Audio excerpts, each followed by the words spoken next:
Kia ora, Joe. Thank you for coming on our podcast and sharing your journey about your housing situation.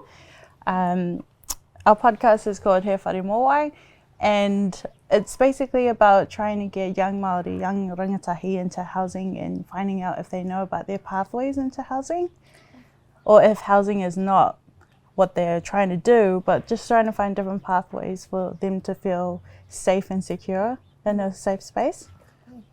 So could you please tell us a bit about yourself, introduce yourself? Kia ora hana. Ko Jangaga tōku ingoa. He tātai hakapapa ōku ki Ngāti Whātua, ki Waikato Tainui, ki Airani hoki. Engari kai takao tōku manua, ko takao tōku ukai pō, ko te au Pauri te iwi. I'm Joe. On my mum's side, we're from Muriwhenua. On my stepdad's side, we whakapapa to Ngāti Whātua and Waikato Tainui, and my papa is Irish. He was born in Belfast. At the moment, he kai whakahaere, he kai āwhina me ki ngā Waiata Tui, at Te Whare Wānanga o Wairaka, Unitec in Mount Albert. I'm a research administrator, research assistant at the Māori and Indigenous Research Centre at Unitec. Oh, nice. Could you talk about a bit about how big your family is and how many members you have? I know you wanted to mention about your blended family. Yeah, ka pai. So I come from a blended family, and I am now finding myself raising a blended family also. So my parents were married and had myself and my younger sister, and then they separated, and my mum and my stepdad got together when I was very young and had my next two sisters. So I grew up with three parents, and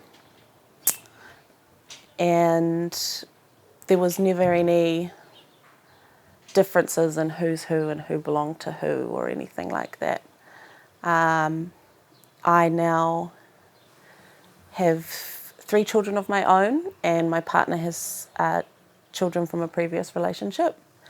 And like many whānau Māori, we've got whanaunga and cousins and nieces and nephews coming through our home all the time. So big blended whānau is pretty prevalent in my life. Yeah, it's such a busy household. Yeah, very much so. Do you want to share what your current housing situation is at the moment? Yeah. So currently, my whānau, my partner and our children, we are living in a rental property in central Auckland. There are 5 of us that live there full time, and my mother-in-law also stays with us. She's downstairs in the separate part. And then obviously we're blended whānau, so we've got our other kids that come and go on weekends and holidays and things like that. Yeah. So you own your own home. Mm-hmm. Could you share a bit about that process and how your experience was? Yeah. So a few years ago, my partner and I sort of made the decision that we would start exploring our options into home ownership. At the time when we started those discussions, it was to buy a house for us to raise our family in. We wanted this to be in Auckland because we already had our kids in schools that we like and they like and things like that. And so we started our journey with, doing our rangahau and getting advice and things like that, and attending open homes and whatnot. And like I said, we actually really thought we were buying a house to live in. But we got an opportunity to buy a whare at much lower than market value. So we went ahead and did that. This whare didn't meet our needs what we needed as a whānau.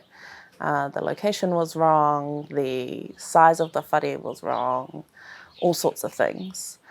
So then we sort of changed our view and sought more advice and done more research about going into purchasing it as an investment property.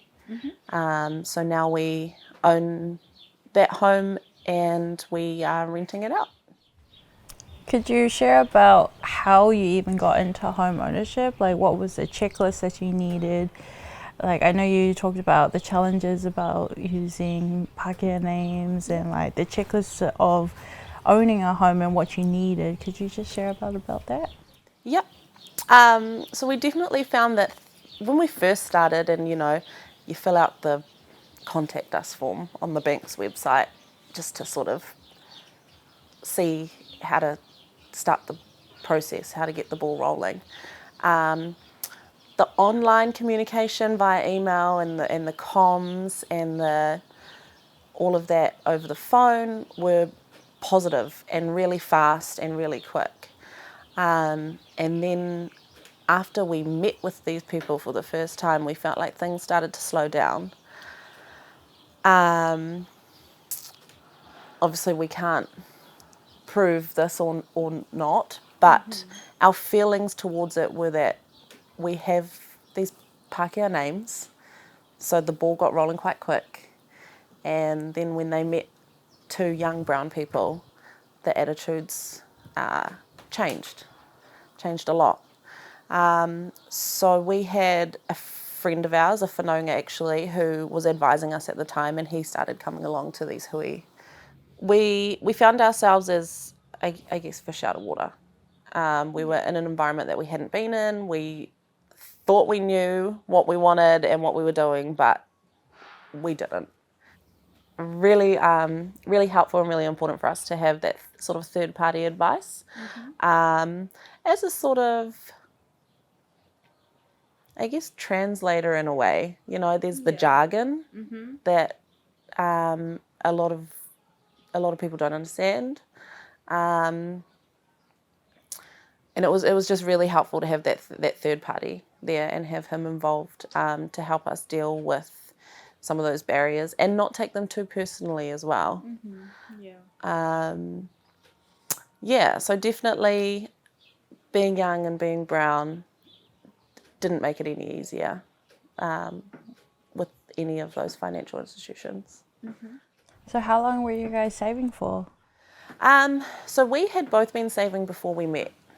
My dad passed away in 2016. And when he passed away, he left his house to myself and my sister.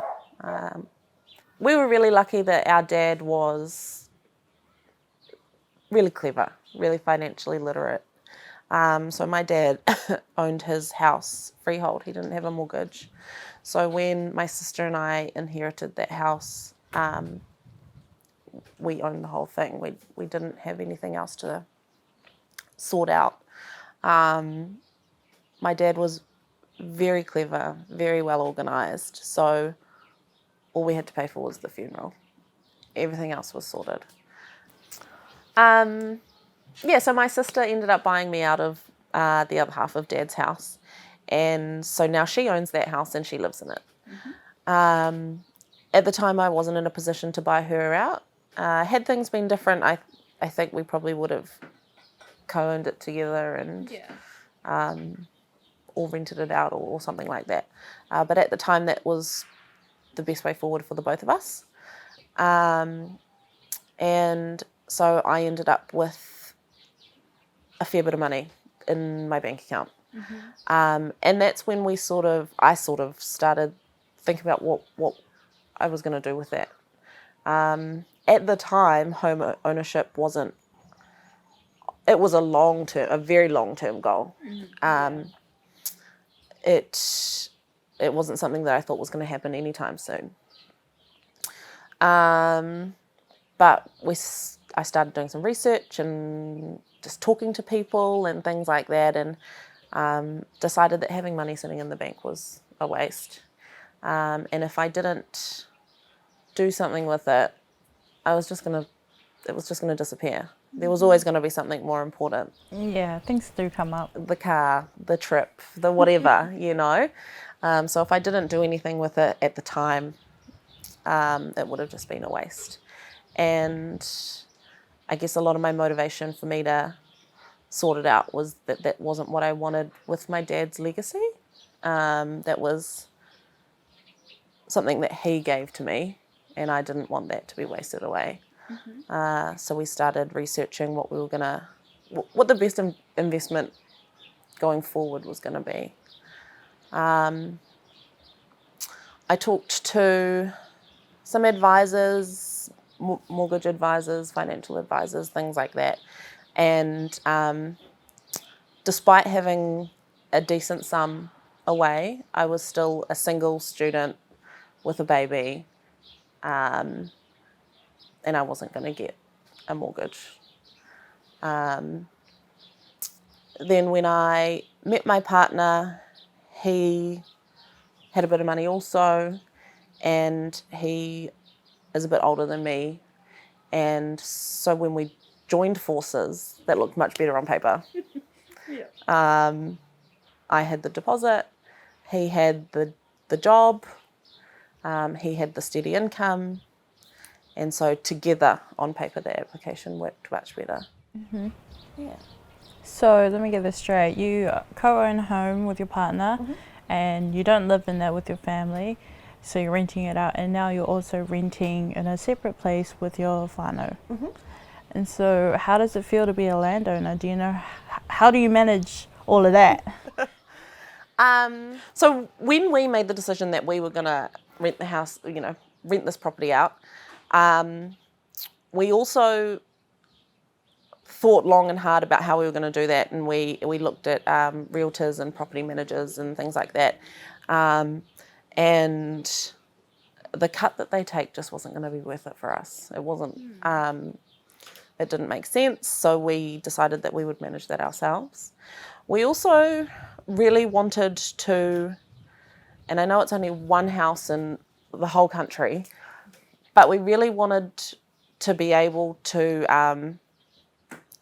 provide a whare for people that weren't going to crack a whare on the open rental market. We've got whānau out there that just aren't going to get a look in applying for rental properties. So we wanted to try help people that weren't going to get in any other way. So currently our house is rented out to a small business that provide emergency accommodation or social housing, basically, to people that are in the corrections system. So we have had a few hui with corrections and things like that for monitoring and whatnot. So I feel that we've made it easier for ourselves by teaming up with another organisation. So we lease it to them. So we have the security of knowing that our rent's going to come in each week, and we've got the support of this company to help us should anything happen, should anything go wrong, should there be any damages and things like that. We've got the support of this external agency who have the relationship with these tenants. It works for us. And we know that there's a shortage out there and people aren't interested in renting their houses out to social housing agencies or to anyone in the system for that matter. So to be able to provide just one house in the scheme of things. What is the house like? Like, does it have a 3-bedroom, 1 bathroom? Where is the location? Yep, so we purchased a 2-bedroom, 1 bathroom in Mount Wellington, and we spent a little bit of time and money doing it up, and we've converted it to a 3-bedroom, and we gave it a new kitchen and a new bathroom. There's still more work that could be done to make it better. But it made sense for us to add the extra bedroom in terms of adding value and also adding accommodation. Yeah. So, what about the house that you stay in now? How many rooms, bathrooms? The house that we are living in at the moment is 3 bedrooms and 1 bathroom upstairs in the main house, and then downstairs attached to the garage there's another bedroom and toilet down there. Yeah. And that house meets the needs of your whānau at the moment?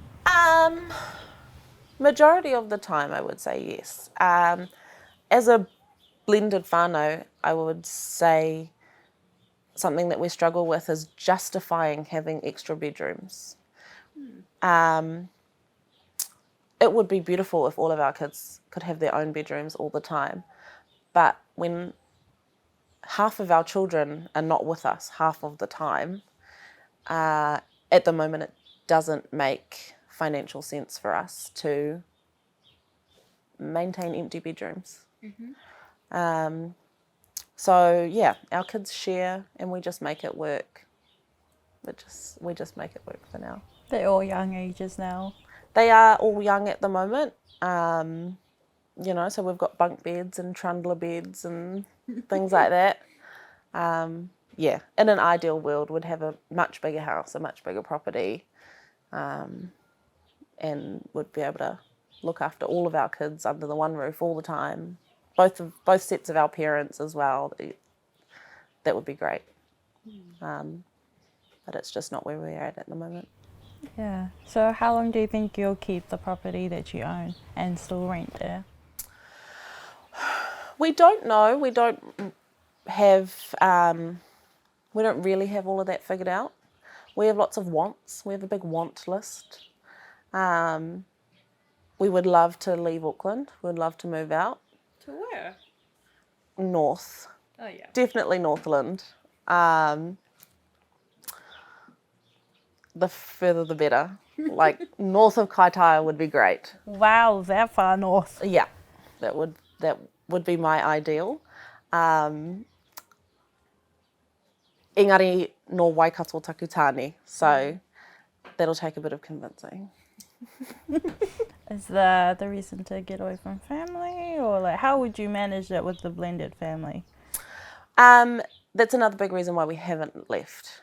With a blended family, it's important that we stay in Auckland so that we're reachable to all of our kids and their needs and things like that. We've got 6 kids spread across 6 different schools, so leaving Auckland wouldn't make sense right now. Long term though, that's the goal. Get out of town. Something smaller and quieter. Yeah, that would be nice, ideal. It would be ideal. So could you share a bit about your highlights or positives and negatives that you faced while on your housing journey? Yeah. I mean, you've achieved your goal with home ownership and you're renting out to a great purpose, great need. So that's a highlight. It is a highlight, but it's not the end, There's the start of the journey and we're on the journey. We've got a long way to go. We've got goals to purchase more whare, buy a house to live in. How great would it be to just be living in our house? Oh, I want to paint that wall, I'm going to change the colour. I'm just going to change it because it's mine and I can do that. To give you that freedom. Yeah, and do away with things like inspections, which are hard. It's hard to have someone else come into your space and mark you on, your how you live, your cleanliness, your tidiness, things like that. So highlight would definitely be obviously purchasing a house. Purchasing a house in Auckland at a young age is absolutely a highlight. Just we're just grateful that we are in positions that we can provide a roof over our heads, a whare for our kids, and a whare for our whānau.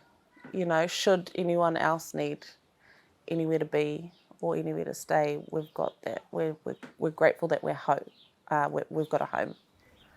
What do you think the needs of your family need in a whare?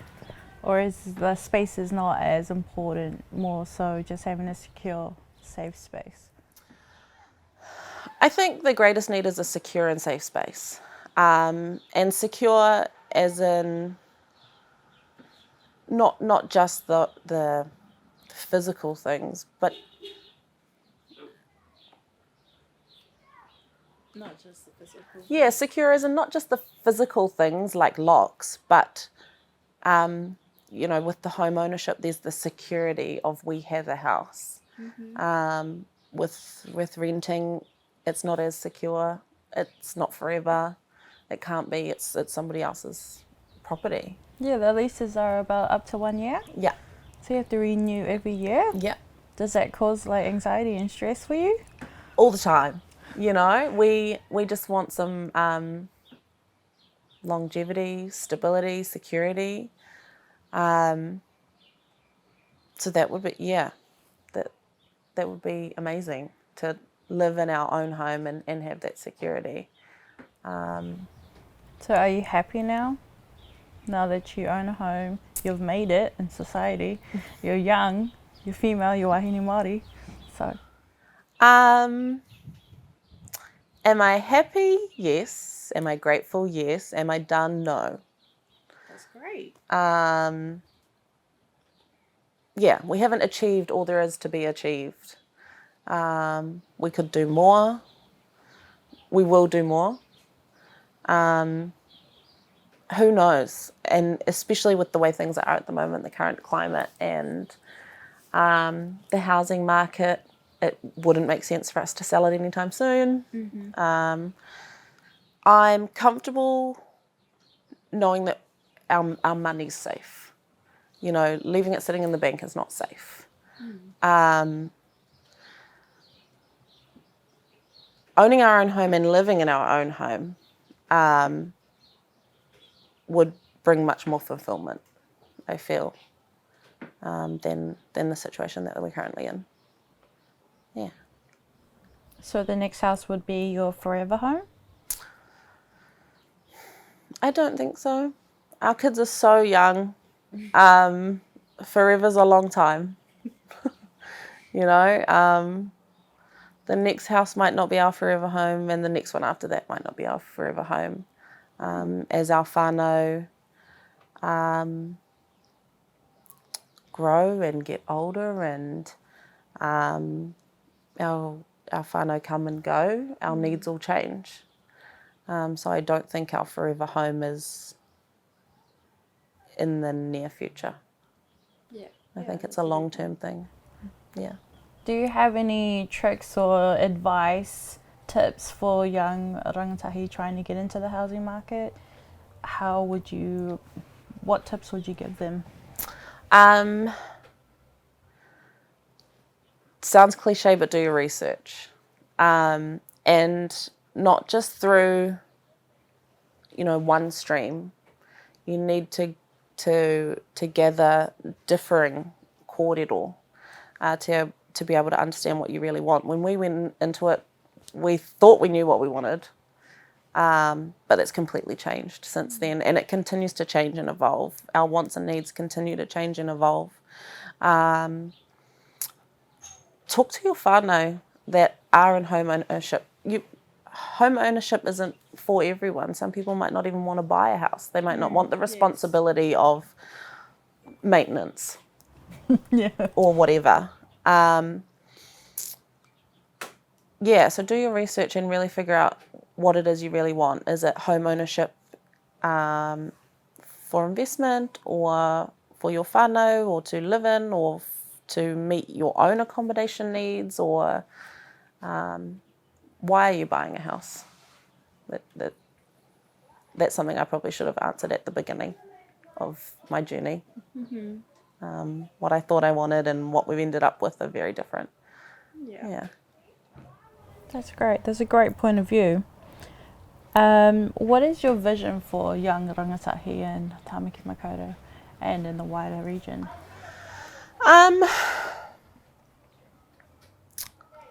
I hope that rangatahi Māori are able to access all of the knowledge that's needed to navigate the housing space. I hope that rangatahi Māori can have ways and spaces of deciphering this kōrero in the housing space. It's not all easy. It's not all simple. Sometimes it can be very complicated. So I hope that rangatahi Māori can find a way to navigate the space in a way that works for them. Yes, because it's quite overwhelming and intimidating to even try and get into this mindset of trying to own a home, and it's a long process. It is. And so it's a long process. Be clear on your goals, but be open-minded to where the journey might take you. That's a great kōrero. Do you have any other advice for anyone that might be listening, for other young rangatahi, just in general? Be responsible with your money when you're young. Don't tick up the car when you're 18. It's not going to be helpful later. When you get your first phone on a plan, pay it on time every month. It's those little things that you don't think about that end up mattering later down the track. There's lots of kōrero available to us now and accessible with podcasts and social media and things like that. So I think it's important to keep an open mind when you're listening to that stuff. Key resources that you've used? Yeah, there was a lot, but one that really sticks out for me was a friend of ours who was also a whanaunga of my partner's, and he was, I would say, pivotal in our journey. His advice and support was second to none. Without him, we wouldn't have been able to do any of the stuff that we've done. He was knowledgeable and humble. He never made us feel dumb. Oh, yeah. You know, there was other support and advice out there, but it was given to us in a way that made us feel small. But this guy in particular, he really supported us. It was hand-holding. So without him, so find a po, find that support that's going to help you in a way that you can digest. Yeah. Okay, thank you again, Jo, for coming on our show here, Whare Mowai. It's really lovely to have you and hear about your journey. Bye, thank you. Thanks for having me. We hope you enjoyed that episode. Just a disclaimer from us. We are no housing experts. However, we are passionate about supporting rangatahi to secure safe, adequate and healthy homes.